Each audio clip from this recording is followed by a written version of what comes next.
Unsure of your dream, study abroad destination, clear your doubts. Videsh Consult. Call 9676502888.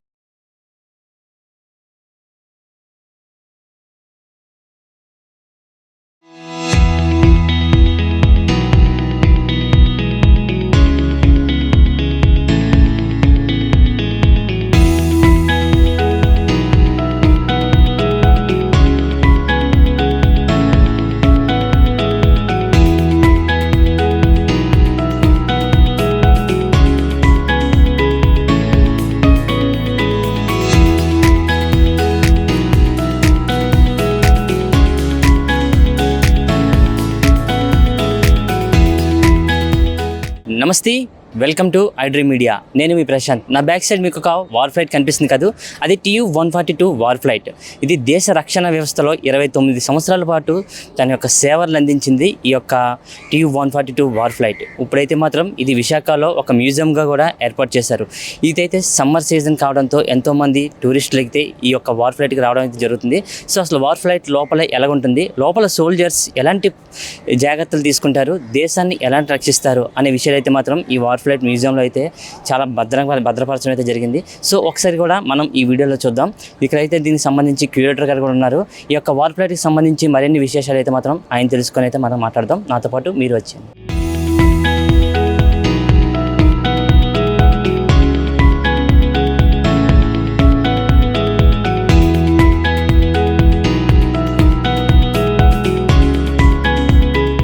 So మనం అయితే TU-142 war flight లోపలికి అయితే రావడం జరిగింది. ఇది ఒక మ్యూజియంగా చాలా చక్కగా అయితే దీని అయితే ఇక్కడ డిజైన్ చేశారు. ఒకసారి సార్తో కూడా మాట్లాడదాం. ఈ వార్ ఫ్లైట్ ఎన్ని సంవత్సరాల నుంచి భారత సేవలో అందించింది, దీనికి సంబంధించి ఇక్కడ ఎంతమంది సోల్జర్స్ దీంట్లో వర్క్ చేసేవారు అనే విషయాలు అయితే మాత్రం మనకి క్యూరేటర్ అయినటువంటి MR కుమార్ గారు కూడా మనతో ఉన్నారు. ఆయనతో మాట్లాడదాం. సార్ నమస్తే సార్.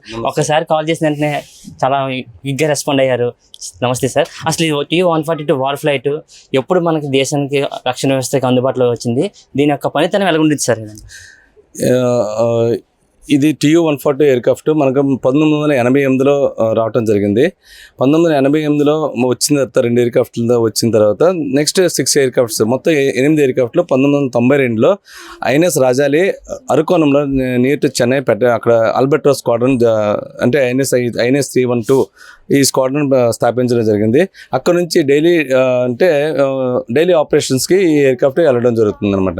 నెక్స్ట్ ఏంటంటే ఈ TU-142 ఎయిర్క్రాఫ్ట్ 1988 నుంచి 2017 వరకు మీకు 29 ఇయర్స్ ఇండియన్ నేవీలో మీకు 29 ఇయర్స్ ఇండియన్ నేవీలో మీకు సేవలు అందించింది అనమాట. సో 29 ఇయర్స్ సేవలు అందించిన తర్వాత ఇది 2017 మార్చ్ 29 అనమాట ఇది రిటైర్ అంటే డీకమిషన్ అయ్యి ఇక INS రాజా నుంచి వచ్చి ఇక్కడ మన INS డాగాలో లాస్ట్ టచ్ డౌన్ అయ్యి ఇక్కడే అంటే దిగింది ఇక్కడే ఎయిర్క్రాఫ్ట్ మ్యూజియంగా కన్వర్ట్ చేయడం జరిగింది. అప్పుడు గవర్నమెంట్ అని డెసిషన్ తీసుకొని ఈ ఇలాంటి విమానం మన కన్వర్ట్ చేసి మ్యూజియంగా విశాఖ సాగర్ తీరంలో పెట్టడం జరిగింది. TU-142 వార్ ఫ్లైట్ ఇది ఎంతమందిని క్యారీ చేసుకెళ్తుంది సార్? దీని యొక్క మెయిన్ లక్ష్యం ఇది ఎలా ఉంటుంది సార్? దీనికి TU-142 క్రూ 10 మెంబర్స్ అనమాట. అంటే 10 క్రూ ఉంటారు. 10 క్రూ ఉంటే ఒకటి ఫ్లైట్ కన్నా రియర్ సైడ్ ఉంటారు. ఇక్కడ మీరు చూసినట్లయితే ఇక్కడ 9 మంది ఇక్కడ ఈ పైలట్ విభాగంలో పైలట్ కాక్పిట్ అంటారు. ఈ కాక్పిట్లో 9 మంది అనమాట. ఇటు ఫ్రంట్ సైడ్ 5, రియర్ సైడ్ కాక్పిట్లో 4 ఉంటారు అనమాట. మొత్తం 9 మంది ఇక్కడ ఉంటారు.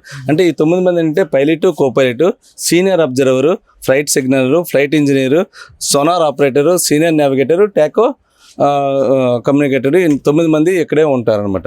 ఈ 9 మంది వాళ్ళ తాలూకా కలెక్టివ్ ఇన్ఫర్మేషన్ సీనియర్ నావిగేటర్ తీసుకొని సీనియర్ నావిగేటర్ ఎటువైపు వెళ్ళాలి, ఎక్కడికి వెళ్ళాలి, ఏ దిశగా పోవాలి, ఎక్కడ డ్రాప్ చేయాలి, ఏంటనేసి ఏ ఆపరేషన్ కోసం వెళ్తున్నాం అనేసి అతను డిసైడ్ జరుగుతుంది అనమాట.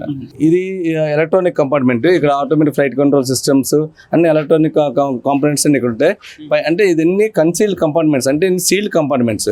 ఈ సీల్డ్ కంపార్ట్మెంట్స్లో మనం పబ్లిక్ అంటే టూరిస్ట్ కోసం ఇది పాత్ తయారు చేసాం.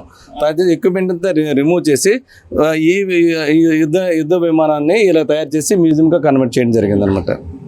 సార్ ఇది ఎంతసేపు గాల్లో ఫ్లై చేస్తుంది సార్? దీనికి ఎలాంటి ఇన్స్ట్రక్షన్స్ ఇలాంటివి ఏమైనా ఉంటుందా సార్ దీనికి? ఇది ఒక పక్షి, ఒక సీబర్డ్ ఆధారంగా తయారు చేయడం జరిగింది.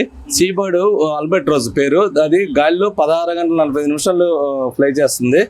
దాని తర్వాత ఏంటంటే ఈ ఎయిర్క్రాఫ్ట్ కూడా 16 గంటల 45 నిమిషాలు ఫ్లై చేయడం జరుగుతుంది. అండ్ ఇదేంటంటే ఫర్దర్ ఫ్లై చేయాలంటే మనకు నోస్ సైడ్ అనమాట రిజిడ్ బూమ్ ఉంటుంది. ఆ రిజిడ్ బూమ్ ద్వారా మీకు ఇంకో 24 అవర్స్ అంటే ఇంకొక ఎక్స్టెండ్ చేసి 24 అవర్స్ ఫ్లై చేయడం జరుగుతుంది.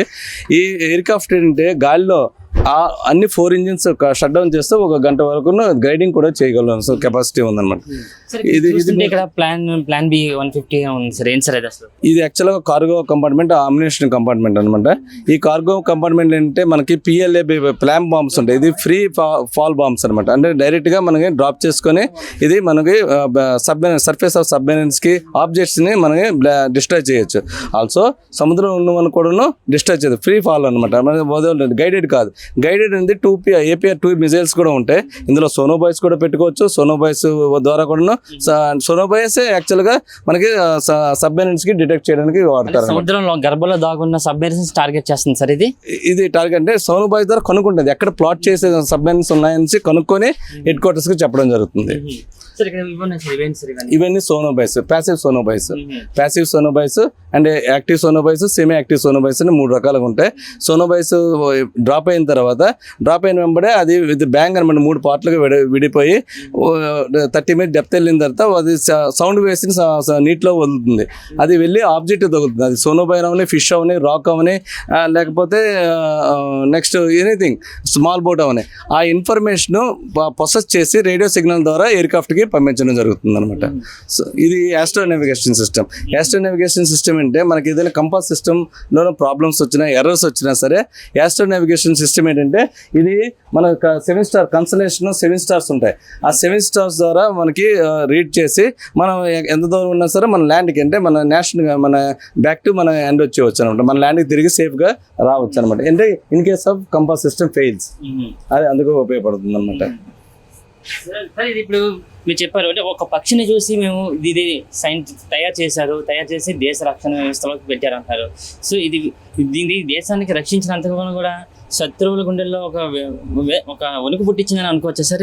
ఇది యాక్చువల్గా యుద్ధ విమానమైనా సరే ఇది ఫైటర్ జెట్ కాదు, కానీ ఇది సెల్ఫ్ ఒక 16 నెంబర్స్ సోనోబాయ్స్ ప్లామ్ బాంబ్స్ 16 నెంబర్ అంటే 2 in నెంబర్ APR 2 మిజైల్స్ తీసుకెళ్ళడం జరుగుతుంది. సో దానికి ఆ విధంగా ఆపరేషన్స్ యాక్చువల్గా లాంగ్ రేంజ్ మ్యారిటైమ్ రికగ్నైజెన్స్ కోసం యూజ్ చేస్తారు. మన LOC ద్వారా ఏ మ్యారిటైమ్ మన కోస్టల్ లైన్లో నేషనల్ సేఫ్ గార్డ్ చేయడానికి మన ఎక్కడెక్కడ సముద్రంలో సబ్మెరైన్స్ ప్లాట్ అయ్యాయో అవన్నీ డిటెక్ట్ చేయడం జరుగుతుంది. Also it will go for the aerial surveillance కోసం కూడా వెళ్తుంది. ఈ యుద్ధం మనం operation Cactus, operation Kargil, operation Parakram కూడా పార్టిసిపేట్ చేసింది. మనం 2011లో యాంటీ పైరసీ ఎయిర్క్రాఫ్ట్ డిప్లాయ్ చేయడం కూడా జరిగింది అనమాట. ఈ ఛాంబర్ అంటే దేనికి యూజ్ అవుతుంది సార్? ఈ ఛాంబర్ అంటే ఇది ఫైర్ ఎక్స్టింగ్విషర్ CV2 సిలిండర్స్ అనమాట. ఈ CV2 in case of aircraft లో ఫైర్ అయితే ఇది ఆటోమేటిక్గా యాక్టివేట్ అవుతాయి. మాన్యువల్ కూడా ఆపరేట్ చేసుకోవచ్చు. సో ఈ కంపార్ట్మెంట్ లో fire extinguishers and as well as మీకు చూస్తున్నారు ఇవన్నీ ఎయిర్ బాటిల్స్ ఏదంటే ఎయిర్క్రాఫ్ట్ లో ఇవన్నీ ఎయిర్ ఆపరేటెడ్ డోర్స్ కాబట్టి మనం different type of air bottle use చేస్తాం. అన్ని డోర్స్ మీరు చెప్పాను కదా ముందు, ఎయిర్క్రాఫ్ట్ లో కంపార్ట్మెంట్స్ అన్ని కన్సీల్డ్గా ఉంటాయి, సీల్డ్ అయిపోతాయి. ఏ డోర్స్ అయినా సరే మీరు కింద నుంచే మీరు డోర్స్ ఓపెన్ చేసి క్లోజ్ చేయవలసి వస్తుంది. So any rectification can be done through downward. అంటే మీకు ఏంటి కింద నుంచి టెక్నీషియన్ వస్తారు, దాంతో పర్టికులర్గా రెక్టిఫై చేసి మళ్ళీ కింద నుంచే అంటే ఆ డోర్ నుంచే వెళ్ళిపోతారు అనమాట. So there is no through passage అనమాట ఇన్ ది ఎయిర్క్రాఫ్ట్. సో అలాగే మీకు మీ వెనక భాగం చూస్తే ఇక్కడ మీకు హై రెజల్యూషన్ కెమెరా ఉంది. ఇక్కడ ఇదేంటంటే పర్ 1 minute 1000 snaps తీసుకుంటుంది అనమాట. 1 minuteకి 1000 snaps ఆల్సో డిజిటల్లీ రికార్డ్ చేస్తుంది అనమాట. సో ఇది రికార్డ్ చేయడం జరుగుతుంది. ఇదే మన కార్గిల్లో ఒక హైలీ కంట్రిబ్యూట్ చేసింది. మన ఏరియల్ సర్వేలెన్స్ ద్వారా ఎక్కడెక్కడ మన యుద్ధ పోస్టులు ఉంటాయి ఇవన్నీ చేయడం ఉంటాయి.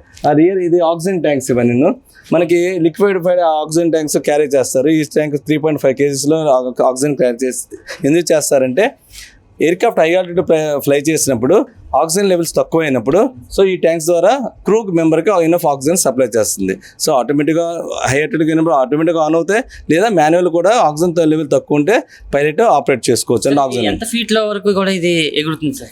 ఇది మోర్ దెన్ 50-60,000 వరకు వెళ్తుంది. అండ్ లో లెవెల్ ఫ్లై మనం యాక్చువల్గా మనం ఎందుకు యూజ్ చేస్తున్నాం, ఈ turbo propeller long range aircraft ఎప్పుడూ లో లెవెల్లో ఫ్లైయింగ్ చేస్తాం, సముద్రం మీద నుంచి ఫ్లై చేస్తూ సముద్రం సోనోబాయ్స్ డ్రాప్ చేస్తూ సముద్రం ఉన్న సబ్మెరైన్స్ కనుక్కోవడానికి, అందుకే యాంటీ సబ్మెరైన్ వార్ఫేర్ అంటారు. అంటే లాంగ్ మ్యారిటైమ్ రికగ్నైన్స్ వెళ్ళి అండ్ వచ్చినప్పుడు ఏరియల్ సర్వేలో కూడా వెళ్తుంది. అంటే మోడ్ ఆఫ్ ఆపరేషన్ మనం ఏ ఆపరేషన్ కోసం వెళ్తున్నాం, ఒకటి సబ్మెరైన్ డిటెక్ట్ చేయడానికి వెళ్తున్నాం, లేకపోతే ఏరియల్ సర్వేలెన్స్కి వెళ్తున్నాం అని చూసుకో. ఒకటి ఆల్సో ఎనీ కంట్రీ మనకు హెల్ప్ అడిగినప్పుడు, అంటే aid any country also aid will certainly give because of the long range aircraft కాబట్టి.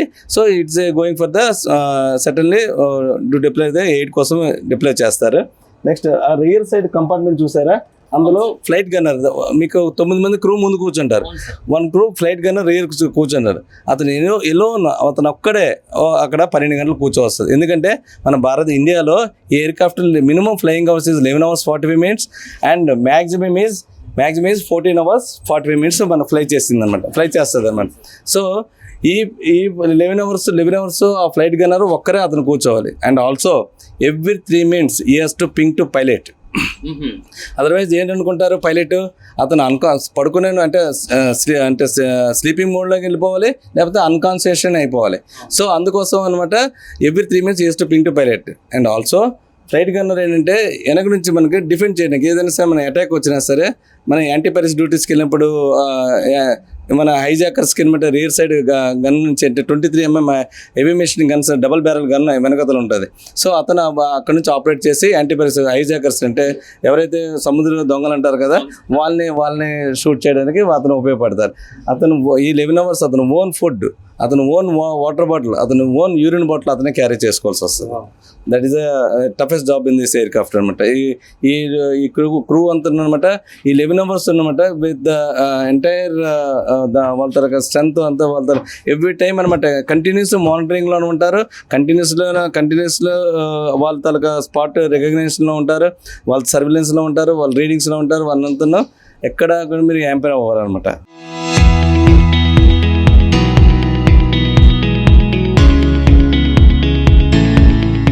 మనమైతే TU-142 వార్ ఫ్లైట్ మరి ఒక మ్యూజియంలోకి రావడం జరిగింది. ఇక్కడ చాలా రకాల గోడల మీద డిజైన్స్తో బొమ్మలు అయితే వేశారు. అసలు ఈ డిజైన్స్ యొక్క అర్థాలు ఏంటి అనే విషయాలు కూడా మనతో సార్ అయితే చెప్తారు. సార్ అసలు ఏంటి సార్ ఇది? ఇక్కడ డిజైన్ చూస్తుంటే కింద సబ్మెరైన్ ఉంది, ఇక్కడ TU-142 ఫ్లైట్ గాలిలో ఫ్లై చేస్తున్నట్టుంది. అసలు ఏంటి సార్ ఇదంతా కూడా? యాక్చువల్గా మనం ఎయిర్క్రాఫ్ట్ ఫిజికల్గా చూస్తాం. ఫిజికల్లో అంటే ఎయిర్క్రాఫ్ట్లో ఉన్న ఎక్విప్మెంట్స్ ఇక్కడ తీసి టూరిస్ట్కి మనకంటే ఎడ్యుకేట్ చేసి ఈ తాలూకా యుద్ధ విమానం అంటే మన భారత్కి ఎటువంటి సేవ చేసింది అనేసి 29 years సుదీర్ఘంగా ఎలాగ సేవ చేసింది ఎడ్యుకేట్ చేయడం జరుగుతుంది. అంటే దీని తాలూకా ప్రత్యేకతలు, దీని తాలూకా శక్తి సామర్థ్యాలు ఈ టన్నెల్లో ఎక్విప్మెంట్ పెట్టి మనం చెప్పడం జరుగుతుంది. ముఖ్యంగా మీరు చూస్తే మనం మీకు ముందుగా చెప్పాను 1988లో మనం 8 ఎయిర్క్రాఫ్ట్లు తెచ్చుకున్నాం. ముందుగా గోవాలో పెట్టి దానికి 92లోనే మనం అరకోణం అంటే చెన్నై దగ్గర అరకోణం INS రాజారాణి బేస్ ఉంది, ఆ బేస్లో షిఫ్ట్ చేసి అక్కడ నుంచి ఎంటైర్ స్క్వాడ్రన్ ఆపరేషన్స్ అక్కడ నుంచి స్టార్ట్ అయ్యాయి అనమాట. మనం 2017లో ఎయిర్క్రాఫ్ట్ 29 years సుదీర్ఘంగా ఇండియన్ నేవీకి సేవలు అందించి ఇది రిటైర్డ్ అంటే డీకమిషన్ అవ్వడం జరిగింది అనమాట.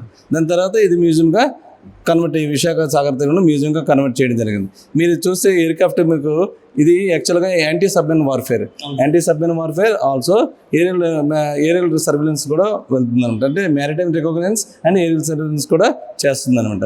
మీకు బేసికల్గా ఎందుకంటే సింబాలిక్గా అక్కడ సబ్మెరైన్ అండ్ ఫిష్ పెట్టడం జరిగిందంటే బర్డ్ తాలూకా ఫుడ్ ఫిష్ అనమాట, ఈ ఎయిర్క్రాఫ్ట్ తాలూకా టార్గెట్ సబ్మెరైన్, అందుకే సింబాలిక్గా ఫిష్ అండ్ సబ్మెరైన్ పెట్టడం జరిగింది అనమాట.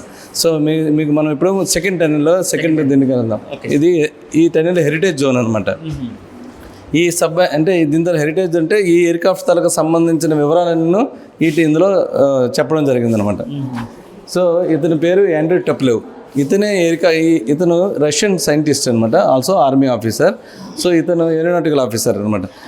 సో ఏరోనాటికల్ ఇంజనీర్ ఏం చేశారంటే ఇతను 10 years కంటిన్యూస్గా ఈ ఆల్బర్ట్రోజ్ మీద రీసెర్చ్ చేసి ఈ తాలూకు క్వాలిటీస్ని ఇండక్ట్ చేసి ఇతనే డిజైన్ చేసి ఎయిర్క్రాఫ్ట్ని తయారు చేయడం జరిగింది అనమాట. సో ఇతను క్రియేటివిటీగా బర్డ్ని అలాగే క్రియేటివ్ చేసి you can see the shadow of the aircraft. మీరు షాడోని మీరు చూడవచ్చు అనమాట. సో ఆ విధంగా అది ఎయిర్క్రాఫ్ట్ని డిజైన్ చేయడం జరిగింది. సో ఇటువైపు చూస్తే మీకు టెక్నికల్ డాటాస్ ఉంటాయి అనమాట. ఈ ఎయిర్క్రాఫ్ట్ తాలూకా మ్యాక్సిమం వెయిట్ ఇస్ ద అంటే పేలోడ్ వెయిట్ అనమాట 185 ton. 180 cruising speed 920 km/h and this normal basic weight ఏమో 94 ton and maximum fuel capacity is the 1,06,860 litres fuel అనమాట యూజ్ చేయడం జరుగుతుంది ఇందులో. సో ఇది కంటిన్యూస్గా 17 hours 30 minutes మీకు వస్తుంది ఈ ఫ్యూల్. సో చెప్పండి. ఇది ఆ కాలంలోనే అత్యాధునిక టెక్నాలజీతో కూడుకున్న విషయమే మనం చెప్పుకోవచ్చు కదా సార్? Yes, absolutely. ఇది ఆ 1988లోనే చాలా అంటే అడ్వాన్స్ టెక్నాలజీతో మన ఇండియా తీసుకురావడం జరిగింది. ఇప్పుడు 2000 దీనికంటే హైయర్ వర్షన్స్ అంటే ఇది TU-140M, దీని హైయర్ వర్షన్ TU-160, అది న్యూక్లియర్ బేస్డ్. కాకపోతే అంటే టెక్నాలజీ పరంగా అంటే ఇంకా చాలా మార్పులు జరిగాయి. మనం అంటే టెక్నాలజీ పరంగా ఎన్నో మార్పులు జరిగాయి కాబట్టి మనం దీన్ని ఇండియో అండ్ మ్యారిటైమ్స్ దీనికోసం వేరే ఎయిర్క్రాఫ్ట్లు కూడా తేవడం జరిగింది అనమాట. మన అంటే మ్యారిటైమ్ సర్వేలెన్స్ కోసం అంటే రికగ్నెన్స్ కోసం జరిగింది. అండ్ ఇక్కడ ఇది యాక్చువల్గా దీన్ని బ్లాక్ బాక్స్ అంటారు. ఈ బ్లాక్ బాక్స్ ఏంటంటే ఇది ఎప్పుడు కాన్స్టెంట్ ఆరెంజ్ కలర్లో ఉంటుంది. ఇది యాక్చువల్గా flight data recorder or cockpit voice recorder అంటారు. సో ఇది కాన్స్టెంట్ ఆరెంజ్ కలర్ ఉంటుంది కానీ వీ కాల్డ్ బ్లాక్ బాక్స్. ఎందుకు బ్లాక్ బాక్స్ అంటారంటే సైంటిస్ట్ డేవిడ్ వార్న్ ఇనిషియల్లీ అనమాట when use to keep all the radio equipment and all in the secret black metal box. అందుకే మనం ఆ టెర్మినాలజీ బ్లాక్ బాక్స్ అంటాం. కానీ బ్లాక్ బాక్స్ ఎప్పుడు constant orange కలర్లోనే ఉంటుంది అనమాట. ఈ ఎయిర్క్రాఫ్ట్లో 2 బ్లాక్ బాక్సెస్ ఉంటాయి అనమాట. It is escape మొరాల్. ఎస్కేప్ మొరాల్ అంటే మనం ముందుగా మీకు చెప్పడం జరిగింది. మనకి ఎయిర్క్రాఫ్ట్ కొంత గంట వరకు గ్లైడింగ్ హై ఆల్టిట్యూడ్లో గ్లైడింగ్ చేయగలదు. సో ఇట్స్ ఫ్లైటర్ జెట్లో ఏంటంటే మీకు ఎజెక్షన్ సీట్స్ ఉంటాయి. ఇక్కడ మన గ్లైడింగ్ ఫెసిలిటీ ఉంటాయి కాబట్టి అంత ఎమర్జెన్సీ ఉన్నాయి. ఎమర్జెన్సీలో ఏం చేస్తారంటే పైలట్స్ ముందు లైఫ్ రాఫ్ట్ని డ్రాప్ చేస్తారు. నెక్స్ట్ ఏంటంటే they jump from the while jumping వల్ల they open the parachute open చేసి జంప్ చేసి విత్ ద పారాచూట్ హెల్ప్ అనేది సీమెన్ ల్యాండ్ అవుతారు. సీమెన్ ల్యాండ్ అయిన తర్వాత మీరు లైఫ్ రాఫ్ట్లో అకామిడేట్ అవుతారు అనమాట. That is the main concept of how the pilots escape from the ఎమర్జెన్సీలో ప్రమాదం జరిగితే ఎలాగ ఎస్కేప్ అవ్వాలి అని చూపించడం కోసం జరుగుతుంది. ఇది different type of naval uniforms అనమాట. పెట్టడం జరిగింది. ఎవరైనా యూత్ చాలా మంది వస్తుంటారు. యూత్ వచ్చింటే they will be motivated to join in the defence నేవల్లో జాయిన్ అవ్వడానికి మోటివేట్ చేయడానికి డిఫెన్స్ జాయిన్ అవ్వడానికి కోసం ఈ నేవల్ యూనిఫామ్స్ పెట్టారు. So different type of naval uniforms అంటే ఏ సందర్భంలో యూనిఫామ్స్ వేసుకోవాలి అని చెప్పడం ఉంది. ఇది సన్సెట్ అనమాట. సన్సెట్ డ్రెస్ అనమాట. ఆఫ్టర్ సన్సెట్ అనమాట all naval person will be in ఈ డ్రెస్లో ఉంటారు. సన్ రైజ్ అంటే మీకు morning sunrise to sunset ఈ మార్నింగ్ అనమాట ఇందులో ఉండడం జరుగుతుంది అనమాట. ఈ డ్రెస్లో యూజ్ చేయడం జరుగుతుంది. కవరాల్ అంటే మనం ఆన్బోర్డ్ షిప్స్ అండ్ ఎయిర్క్రాఫ్ట్స్లో ఆయిల్ స్పిల్స్ ఉంటాయి. డ్రెస్ యూనిఫామ్ ఖరాబ్ అవుతుంది కదా అంటే స్పాయిల్ అవుతుంది. అందుకని కవరాలు ఓవరాల్ చేసుకొని మనం దీని మీద వేసుకోవడం జరుగుతుంది అనమాట. It's minister of defence recently introduce the combat dress. ఇది కాంబాట్ డ్రెస్ ఇంట్రడ్యూస్ చేస్తుంది. కాంబాట్ డ్రెస్ అన్ని వేళ అన్ని సమయంలో ఇది వేసుకోవచ్చు ఈ డ్రెస్ అనమాట. సో ఇది మన తాలూకా ట్రైనింగ్ జోన్స్ దీని మీద ఉంటుంది. నెక్స్ట్ ట్రైనింగ్ జోన్స్ మీరు ఇప్పుడు కంప్లీట్ చేశారు. Next equipment zone. ఎక్విప్మెంట్స్ అంటే ఈ ఎయిర్క్రాఫ్ట్లో ఏ ఎక్విప్మెంట్స్ యూజ్ అయ్యాయి ప్రైమర్లీ ఏ ఎక్విప్మెంట్స్ యూజ్ అయ్యాయి అని చెప్పి ఈ ఎక్విప్మెంట్స్ జోన్లో పెట్టడం జరిగింది.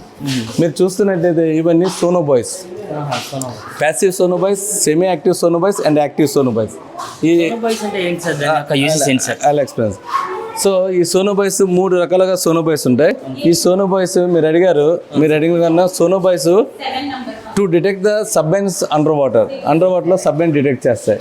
ఈ సోనోబాయ్స్ ఎక్కడైతే ఎయిర్క్రాఫ్ట్ నుంచి హై ఆల్టిట్యూడ్ నుంచి డ్రాప్ అవుతాయో సో విత్ ద బ్యాంగ్ అనమాట 3 సెపరేట్ పార్ట్స్గా ఇది మీకు ఓపెన్ అవుతుంది. వాటర్ మీద పడిన తర్వాత 3 సెపరేట్ పార్ట్స్గా ఓపెన్ అవుతుంది. ఓపెన్ అవ్వగానే 10 meters 30 meters డెప్త్ వెళ్తుంది. వెళ్ళిందంటే the moment touches the sensors, salt water touches the sensors, it emits the sound waves emit చేస్తుంది. నీటిలో సౌండ్ వేవ్సే ఎమిట్ చేస్తుంది. సో సౌండ్ వేవ్స్ వెళ్ళి ఆబ్జెక్ట్ తగులుతుంది. Let it be fish, let it be rock, let it be submarine ముందు objective తయారు చేసి దాని తాలూకా సోనోబాయ్ తాలూకా కెపాసిటీ బట్టి దాని తాలూకా సౌండ్ దాని తాలూకా shape it will be process radio signal ద్వారా ప్రాసెస్ చేసి త్రూ ట్రాన్స్పాండర్ ఎయిర్ క్రాఫ్ట్ పంపిస్తుంటుంది అనమాట. చాలా. సో మీకు సోనార్ ఆపరేటర్ ఏంటంటే సౌండ్ విధంగా మీకు ఐడెంటిఫై చేస్తారనమాట. మీరు మీ ఐస్ క్లోజ్ చేసి మీ దానికి రకరకాల సౌండ్స్ మీరు ఐడెంటిఫై చేయగలరు. సో అంటే కళ్ళు మూసుకొని సిమిలర్లీ వాళ్ళ సౌండ్ ద్వారా fish or rock or submarine they will identify the account. Turbo generator అంటే basically the supply the AC supply and DC supply. ఎయిర్ క్రాఫ్ట్కి ఏసీ సప్లై కావాల్సి ఉంటుంది అండ్ డీసీ సప్లై కూడా కావాల్సి ఉంటుంది. So that is the reason the turbo generator will be use in the aircraft అనమాట. So next ఏంటంటే it's generally we call the మనం ఏంటంటే బ్లేడ్ అని పిలుస్తాం అనమాట. ఇది బ్లేడ్ అని excuse me general we call the blade అని పిలుస్తాం. ఇది is the technical name is the propeller. ఈ ప్రొపలర్ ఏంటంటే ఇట్ ఈస్ అంటే the blades will be connected to the hub. ఇది అంటే front and rear side four blades ఉంటాయి. ఇది entire unit will be connected to the hydraulic hub. ఈ entire unit ఏంటంటే ఈ షాఫ్ట్ కనెక్ట్ అవుతుంది. ఈ shaft will be rotating in the clockwise. But the blades అంటే propellers it will be rotating in the contraversion. That is అంటే ఒకటి clockwise ఒకటి anti clock తిరుగుతుంది. అలాగే 4 ఇంజిన్స్ ఉంటాయి. మీకు left side 2 engines, right side 2 engines ఉంటాయి. 4 engines ఉంటాయి. Each engine is they 15,000 SHP అంటే shaft horsepower. And blades ఒక్కొక్క బ్లేడ్ అనమాట ఒక్కొక్క బ్లేడ్ 6,600 RPM రెవల్యూషన్ పర్ మినిట్లో తిరుగుతుంది. అంటే to lift that much weight of the air craft అంటే 185 టన్ ఎయిర్ క్రాఫ్ట్ మీరు లిఫ్ట్ చేయాలంటే దట్ మచ్ రిక్వైర్డ్ అనమాట. అంత పవర్ఫుల్ ఇంజిన్స్ కావాలి. ఇది టర్బో ఇంజిన్ అనమాట. టర్బో ఇంజిన్ NK12 MP అనమాట. అంటే ఈ టర్బో ఇంజిన్లో అంత పవర్ ఉంది కాబట్టి ఆ ఎయిర్ క్రాఫ్ట్ అంత లో లెవెల్ ఫ్లైయింగ్ అంత పవర్గా హై ఆల్టిట్యూడ్లో ఫ్లై చేయగలుగుతుంది అనమాట. మీకు ముందుగా చెప్పడం జరిగింది. ఇది లైఫ్ క్రాఫ్ట్స్. ఈ life crafts 5 man life craft, single man life craft and 6 man life craft. ఈ లైఫ్ క్రాఫ్ట్స్ కంపెనీ ప్యాక్ చేసి ఎయిర్ క్రాఫ్ట్లో ఓవర్ హెడ్ కన్సోల్ ప్యానెల్లో పెట్టడం జరుగుతుంది. ఎయిర్ క్రాఫ్ట్ ఇందా చూపించాను కదా, ఎయిర్ క్రాఫ్ట్లో ఓవర్ హెడ్ కన్సోల్ ప్యానెల్లో జరుగుతుంది. అది ఎప్పుడైతే ఎమర్జెన్సీ ఉందో they will cut the rope and they will throw it then the sea మీద వచ్చిన తర్వాత ఆటోమేటిక్ విత్ ఇన్ 18 సెకండ్స్లో అది కార్టేజ్ ఓపెన్ అయ్యి మొత్తం బోట్గా తయారవుతుంది అన్నమాట. So in case of if you happen to land in the mid sea, మీరు సముద్రం మధ్య భాగంలో మీరు యాక్సిడెంట్ అయ్యి మీరు ల్యాండ్ అయిపోయారు. అప్పుడు మీరుగా సర్వే అవ్వాలి. You have to survey your self to save your life first. So మీరు లైఫ్ క్రాఫ్ట్లో ఉంటారు. ఈ లైఫ్ క్రాఫ్ట్లో మీరు సేవ్ అవ్వాలంటే, మీరు సర్వే అవ్వాలంటే ఈ సర్వైవల్ కిట్ ఉంటుంది. సో ఫస్ట్ అంటే మీరు సముద్రంలో మీరు బోట్లో ఉన్న తర్వాత మీ దగ్గరికి రెస్క్యూ టీమ్ ఆర్ హెల్ప్ ఏదైనా వచ్చినంత వరకు మీరు సర్వే అవ్వాలి. సర్వే అవ్వాలంటే ఈ దానికి సర్వేల కిట్లు ఇవి ఉపయోగించే మీరు సర్వే అవ్వగలరు. ఈ సర్వేల కిట్లు ఏంటుంటాయి, మీ టార్చెస్ ఉంటాయి, ఫ్లేర్స్ ఉంటాయి అండ్ ఒలియోగ్రఫీ ఉంటుంది అండ్ మీకు నావిగేషన్ చార్ట్ ఉంటుంది, వాటర్ ఉంటే సప్లిమెంట్స్ వాటర్ ఉంటాయి, చాక్లెట్స్ ఉంటాయి, biscuit, medicine and match box, waterproof match box ఉంటుంది అండ్ ఫస్ట్ ఎయిడ్ కిట్ ఉంటుంది అండ్ ఫిషింగ్ హుక్స్ ఉంటాయి అనమాట మీకు and knives and everything will be there. So మీరు ఏంటంటే సప్లిమెంట్స్ ఏంటంటే మీకు ఎక్కువగా దాహం పడుతుంది అనుకో, so you have to take chip of water. So మీకు 18 గంటలు మీకు దాహం పుట్టదు. మీకు ఎక్కువగా ఆకలి పడుతుంది అనుకో, మీకు ఒక చాక్లెట్ ఒక బిస్కెట్ తింటే మీకు 2-3 రోజులు ఆకలి పట్టదు. సో మీకు రెస్క్యూ మీకు ఎయిడ్ మీకు హెల్ప్ వచ్చినంత వరకు మీరు సముద్రంలో మీరు సర్వే అవ్వాలి.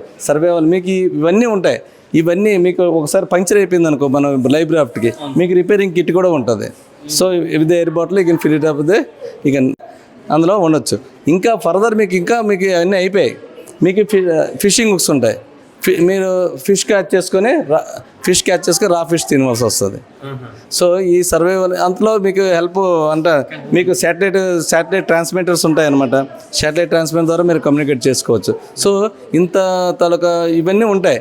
ఇది కూడా మీకు హెల్ప్ కాకపోతే అది వేరే విషయం. ఇది main under gas tyres and all and nose wheel tyres and all. So మీకు బాంబ్స్ కోసం చెప్పడం జరిగింది. Bombs and APR 2-year missiles కోసం చెప్పడం జరిగింది అనమాట. ఈ 2-year ఇది ఫ్రీ ఫాల్ బాంబ్స్ అనమాట to destroy the surface level of the submarine and it is a guided missile. APR 2E missile guided missile అనమాట. ఈ guided missile you can guide the target and you can send it to the missile అనమాట. So that is the main thing అనమాట ఇక్కడ ఉన్నది. So ఇంకా further మీకు వస్తే ఇక్కడ వార్ జోన్ అంటే how the aircraft react with the situation. So aircraft ఎలాగ మీకు రియాక్ట్ అవుతుందంటే, సో మీకు ఎనిమీ సబ్మెరైన్ మీరు స్పాట్ చేశారు, ఈ ప్లాటెడ్ ద వన్ సబ్మెరైన్ ఉందా, you can freely drop the ప్లామ్ bomb PLAB 150, you can drop it, you can destroy the enemy submarine. So you can see the chart over there. And also you can target I told you the rear gunner will be there in the aircraft. So the gunner will be targeting the piracy purpose, that means sea pirates. So you can destroy the sea pirates also in action.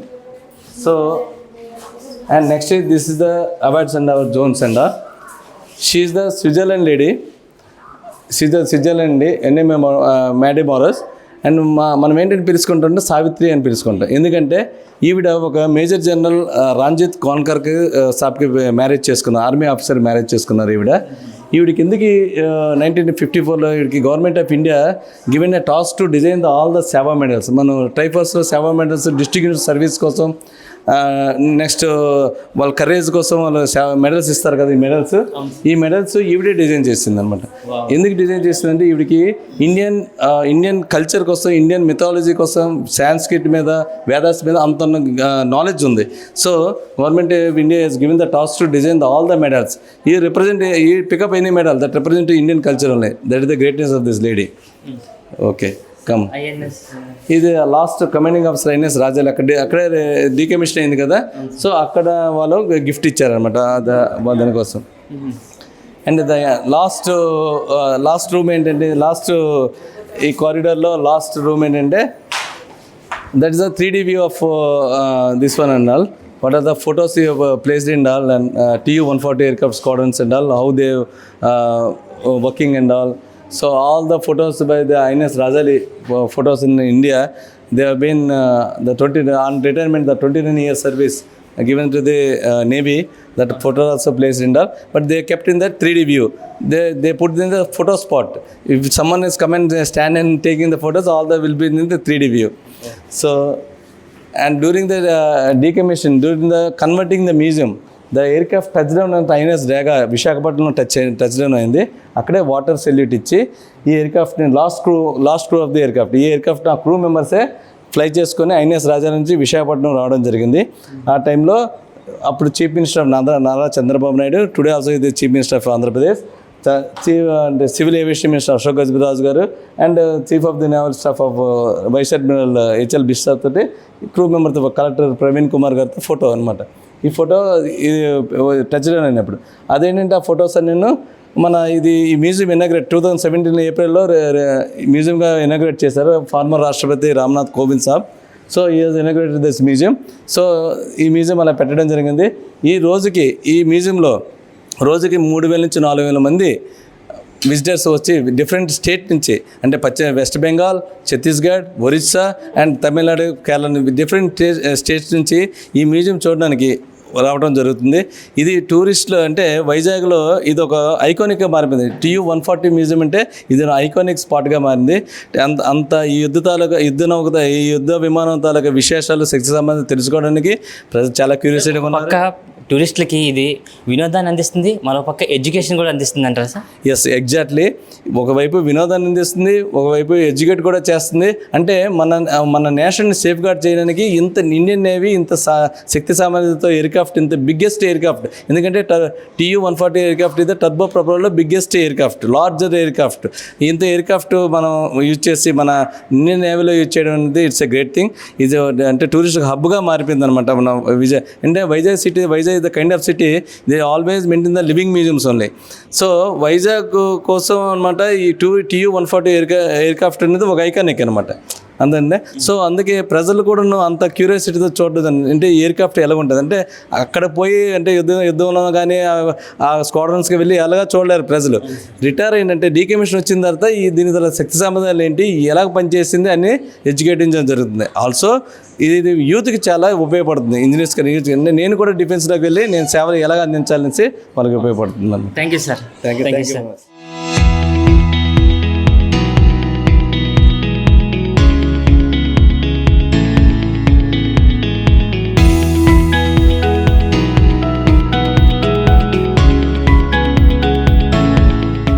So మనమైతే ఇప్పటి వరకు కూడా TU-142 war flight లోపల ఎలాగుంటుంది, అక్కడ ఎంతమంది soldiers ఉంటారు, వాళ్ళ యొక్క లైఫ్ స్టైల్ ఎలా ఉంటుంది, అవన్నీ అయితే మనం చూసాం.